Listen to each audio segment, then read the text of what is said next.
આગળ વાત સુરતની કરીએ તો સુરત હીરા બજારમાં વધુ એક વેપારીએ ઉઠામણું કર્યું છે।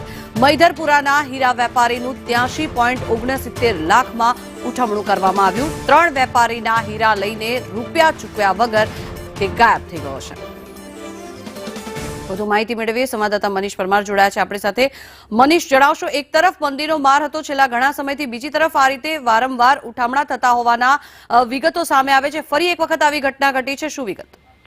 જી બિલકુલ, વાત કરીએ તો સુરતના મૈધરપુરાના હીરા વેપારીએ વરાછાના વેપારીના હીરા લઈને ફરાર થઈ ગયો અને ઉઠામણું કર્યું છે। એક બાજુ મંદીનો માર ચાલી રહ્યો છે ત્યારે 70 લાખ જેટલાના હીરા છે લઈને ફરાર થઈ જતા જે કહેવાય કે 3 જેટલા વેપારીના રૂપિયા ફસાયા છે। ભોગ બનનાર વેપારીઓએ વરાછા પોલીસ મથકમાં ફરિયાદ આપી છે અને ફરિયાદના આધારે આ હીરા લઈ જનાર આરોપીઓની શોધખોળ હાથ ધરવામાં આવી છે।